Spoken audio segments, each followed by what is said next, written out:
Hello, my name is Dan Tawczynski. Some of you might know me from Taft Farms, a place that's I'm retired from and my son is running now, although I'm there just about every day helping out. The young, they still have to learn. But in any case, I'm not here to discuss that. Something I've done all my life is write. Even as a child, I wrote stories. I hope none of those have survived because they'd be too embarrassing. But I've written a lot of stories, and mostly because I don't want the story itself to die. A lot of the old-timers from way back when told me stories of their lives, and I know they're not written down, but not only are they entertaining, they're a legacy, and I like to preserve that if I can. So with the benefit of some education that most of them didn't have, many of them never got out of grade school before they had to go to work, I started writing. And I wrote these stories down. I never thought much of it. Pretty soon I had a box full. Then I had another box full. And a daughter found them, my daughter Chris. She said, Dad, these are good. And she knew a few people who were writers in the area. And she said, why don't you join up with these people? They meet once in a while. And so I did. And they liked them. That surprised me. I mean, I don't consider myself a writer. I might be a storyteller, but I don't consider myself a good writer. And they liked them. They liked them very much. And they encouraged me to get them published. Well, I started out. I did Green there. Many of you have seen that one. It's a story of growing up in a small town and just the things that went on that in some cases we've lost. I think we've lost the sense of community we had back then. I knew all the people that lived within miles of me. Now, I hardly know the people who live next door. It's just we've lost that sense. But this is a little nostalgic trip there. Another collection of stories that came up is the one that I put into this new book, Pumpkins, Potatoes, and Passports. And this is more of an adventure type of book. Some of the things that happened as kids are still there. A couple of the old-timers' stories are there yet. But picture this. You're a farmer from a small town in western Massachusetts, and you get a phone call one night saying, I'd like you to go to Africa for me to represent the World Bank and the UN, I might add, at a conference in Nairobi, Kenya. What? Here's this farmer from Great Barrington. And then a few years later, I get a call from a man in Iowa saying, I'd like you to go to Siberia and work with farmers that have been newly enfranchised by perestroika. Where does this come off? I mean, I'm just this farmer from Great Barrington. But in turn, these adventures changed my whole life. They changed everything for me.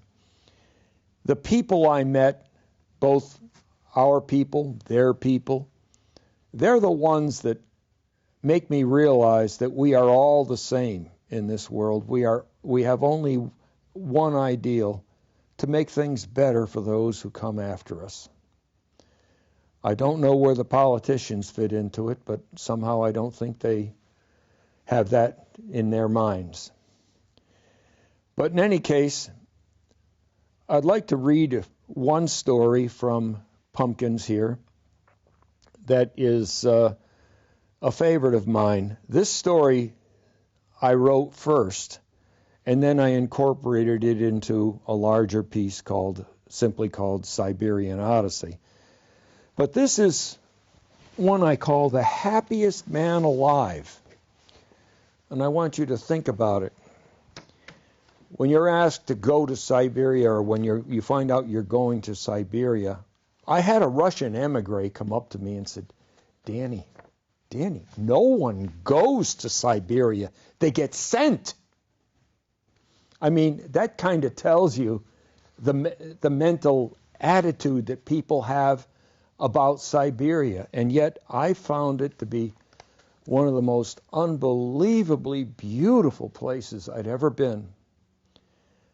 And yet one of the harshest, toughest environments you could ever imagine. But this is a story of a man and his family in Siberia that I call the happiest man alive. We left the main road, at least what had been a paved one, just past one of the memorial kilometer markers. This obelisk looked no different than the hundreds, maybe thousands that we'd seen before. 4 sides, about 4 to 5 feet high, and was with all the others, 4 pictures of 4 dead soldiers, one on each corner. Every kilometer of every mile of every road in Siberia is marked with one of these markers. And they've run out of road, but they have markers waiting for more roads to be made. Millions of soldiers from Russia died in World War II. And these were insane just to see this many. I asked why, and our interpreter said, no one goes to a cemetery. You're never reminded of those who sacrifice so much. But here, when you travel, every kilometer, you're reminded of 4 of them. Whether you stop or not, you're reminded of 4 dead soldiers. People who are not here, but you are.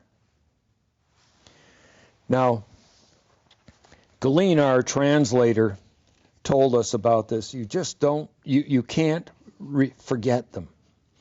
But this trail that we pulled off onto could be called a logging road, but I think that'd be unfair to the logging industry. Without padding, the hard wooden seat of the vehicle we called a druzhba, don't ask me for the translation, it's gross, magnify every rut and log you might cross. The suspension system in these vehicles is designed to carry very heavy loads, not passengers. And I'm reminded of what my host on this trip said. This is not a vacation. It'll be an experience. And it certainly was. Well, a hard jolt knocked me off the seat. I almost hit my head on a roof strut. And then we heard this bang. We blew another tire. Our driver let loose with a tirade of Russian groceries. I understood part of it because Polish sounds a little similar, and I'm of Polish extraction. It was not one that I can repeat here. But it was just an insane situation because the man had to carry 4 spare tires wherever he went. And this was number 3 we had already blown on this trip. The roads are terrible.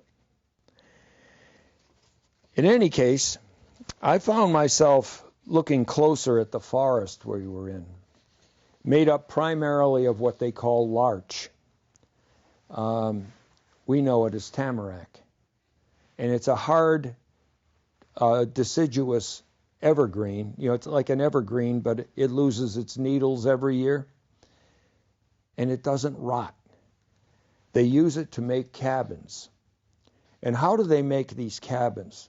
They notch these relatively small caliper logs, put them together, and they chink it with a special kind of moss that grows in the woods. The moss grows into the tamarack log. And after a matter of a couple of years, the entire building is encased in moss, sealed completely against the elements, all with natural products in hand, frequently not even with nails. We traveled over this thing and we went uphill, downhill, across bog and swamp. This high-wheeled druzhba just kept going and going. Finally, we get to the top of a ridge. And you want to blow your mind? Do you remember the show Bonanza? Do you remember the little house on the prairie? That's what was out there before us. There was this grassy meadow with a stream going through the middle, a few cows grazing, and there was a log house that was so new that the wood had not even oxidized yet. It was still bright, but you could see the chinking of the moss and the moss starting to grow. To get to it, we had to go down a switchback cross like this to get down to the valley. It was the most beautiful sight I've seen in a long time. I could tell the valley was fertile, and you could smell this clover hay that had been mown. And the fellow who had mowed the hay was coming forward to us to greet us. His wife and 6-year-old son were waiting at the door of the cabin. The wife had a smile on her face, unlike any smile I've seen anywhere else in Siberia. This woman was genuinely happy. Everybody else has only one thing on their minds: to get the hell out. That's what they want to do in Siberia. They want to get out. But this man came in. He was on a tractor. He had been mowing hay. Came in, shook hands. He gave me a bear hug of a greeting. I'm an American. I'm their mortal enemy. He gives me a bear hug. These people were so friendly to us. But the best was yet to come. Come into the house. There is a stove made from bricks, a wood stove, and his wife has something on their stove, just water boiling for tea. She has cooked small, little pastries made with currants and blueberries that they picked. Mikhail, his name was, whistles off to the woods. And another whistle comes back, and a kid comes in. He's got a big bowl of blueberries.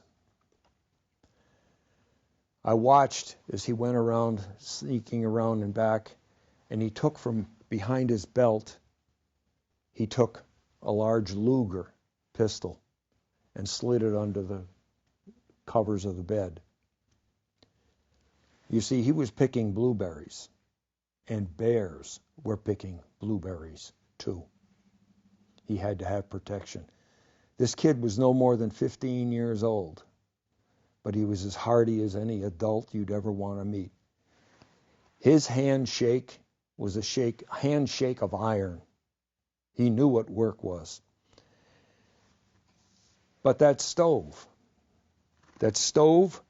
the mortar was still wet in the stove. This was the first fire in that stove. Mikhail had stayed up all night making the stove for his wife because they were going to be entertaining guests in their new home. The first fire in that stove made those little pastries for us. Then they got fresh milk from the cow, poured it into the bowl, and we were each given a spoon. We all ate the blueberries from the same bowl. I have never felt more oneness with a person than I did with him and his family. Her father was also there at the time. He wanted to show me his farm, and he was a dreamer. How did he get this land? It was now his. How did he get it? Back in 1917, when the Bolsheviks came to power, they were forced off this land, and his great-grandparents had managed to keep some documentation that they owned this property. Each generation had passed along to the next. Someday, this will be yours.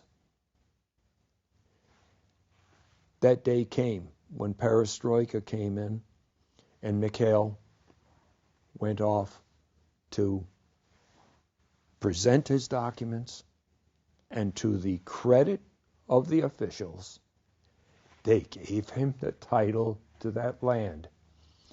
Now he says, this house is too small, it'll never stand the winters. We're going to build a bigger one off on the side, and the village will be over there. That was the way. His optimism was one that I've never seen in anybody over there. Everyone else I met just wanted to get out. And if they weren't going to get out, they were going to drink themselves into the ground. And many of them did. But this guy, Mikhail, he's the happiest man I've ever met.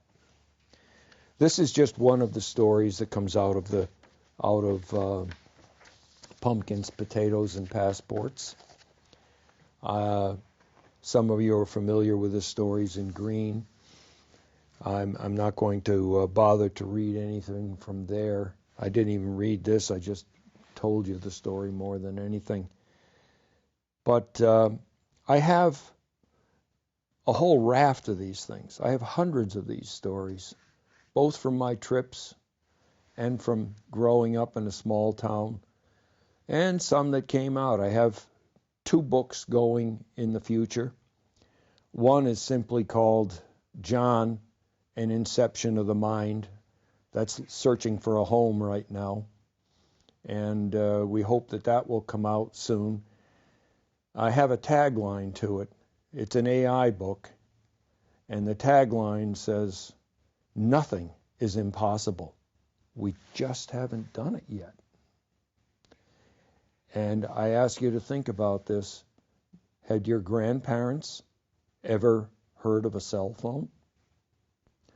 It's just proof of where we have come from. I remember vividly my father in the living room watching when Neil Armstrong set foot on the moon and said, Tranquility Base here, the Eagle has landed. My father turned to me and he said, I saw the Wright brothers fly in New Jersey. It just gives you an idea of how things have progressed and how things are multiplying.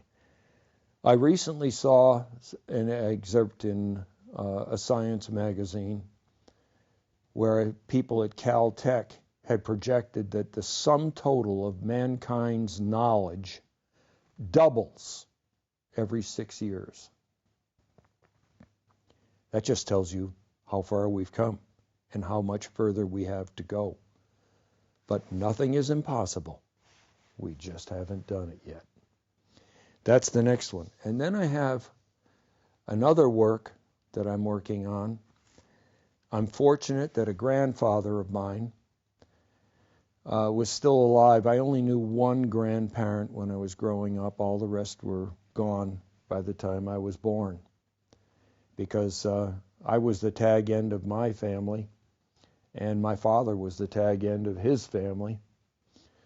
And it had been, there'd been a lot of years. And this grandfather that I had the privilege of knowing for about 5 years before his death turned out was a veteran of the Russo-Japanese War, 1904-1905. And he survived what's called the Siege of Port Arthur. Port Arthur was on the Pacific coast. I'm not sure. It has a Chinese name now, but I'm not sure what it is. And I've been doing research with this on this particular story. But when the siege was lifted, he walked back to Poland across the full width of Siberia and Russia. I'd say the odds against my being here were pretty long, but somehow they made it. And he told me the story of that walk back and of his experiences in the war. I'm putting that down right now. I've managed to get hold of a number of documents and historical data about the war. And you might find it interesting that a man who was there would not agree with any of much of it. Let's put it that way. The only thing he would agree with was an unbelievable incompetence of the Russian officers. That's how they lost that war. They just didn't know how to fight. They were all about looking good and having new uniforms made so a picture could be sent back to their families at some castle back in Russia. They didn't know anything about how to conduct a war. While their men were starving, these guys were having photos taken and having new uniforms made. Yes, he made the uniforms. That's how he knew about that. But he told me about how there were no rats left in the city. There were no gulls or birds flying overhead. They ate them. They ate whatever they could. So the men were starving while these guys were in the lap of luxury. In any case, that's another story that's coming out. It's still in the formative stages. I hope to get that one done in a couple of years. I just turned 80 this year, so I'm going to have to accelerate my efforts. But we'll try. We'll see what we can do. And meanwhile, John, in Inception of the Mind, is looking for a home. Because of its size, it may wind up becoming a film first. I have no objection to that. I hope it happens. But it has some unique characters, and I hope you'll all look forward to it. Thank you very, very much.